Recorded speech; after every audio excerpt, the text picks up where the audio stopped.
आपका स्वागत है। आपकी टाल-मैल करते हुए हम आपको भूतिया रेलवे स्टेशन की सच्ची घटना की कहानी सुनाने जा रहे हैं। शांत गांव के बीते हुए दिनों को याद करने का यह एक अवसर था। अंकुर अपने दोस्तों के साथ गोल्फ का एक मार्च सेट कर रहा था जब उसका एक दोस्त उसे एक भूतिया रेलवे स्टेशन दिखाने का प्रस्ताव रखा। रात में वे लोग अपनी गाड़ी से वहां पहुंचे। स्टेशन वीरान था, जैसे ही सुनसान गलियां। प्लेटफॉर्म पर एक पुराना साइन बोर्ड झूल रहा था, जिसे हवा के झोंके ने झूला दिया था।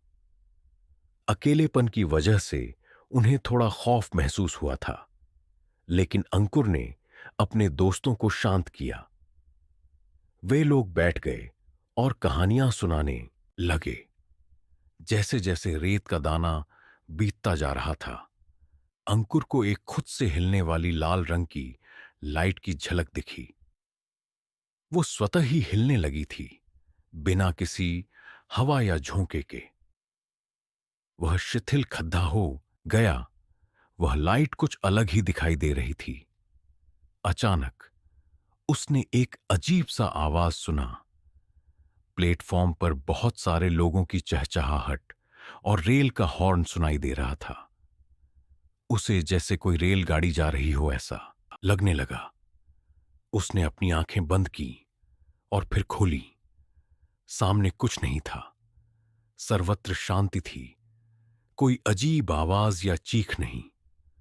उसके दिल की धड़कनें अब तेज हो चुकी थीं।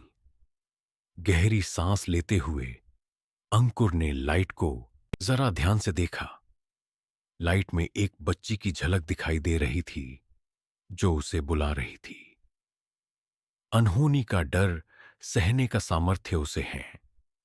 उस आत्मा से संपर्क करने का मन बना और खुद को संयमित किया। रात का अंत हुआ था।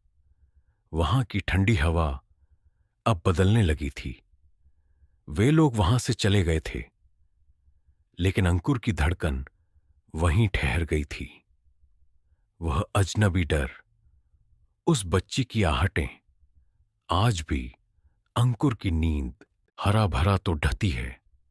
इस अजनबी डर से मिलना उसके लिए अविस्मरणीय था। एक डर जो उसने जीना सीख लिया था। ये कहानी शायद ही किसी के साथ हो, लेकिन ये अंकुर की खुद की कहानी थी, जो उसके साथ हो चुकी थी। अभी भी जब उसे याद करता है, उसे उसी रेलवे स्टेशन की यात्रा की याद आ जाती है। उसे अब भी उन्हीं लोगों की हंसी, खुशी और खौफ की आवाज आती है, जो कि अब कहां है। भयंकर नहीं, आदमी की जिंदगी का हिस्सा है। कुछ लोग कहते हैं कि ये सभी कहानी झूठी है, लेकिन क्या वाकई में ऐसा है? ये तो केवल अंकुर जानता है, और शायद वह भूतिया रेलवे स्टेशन की बच्ची भी।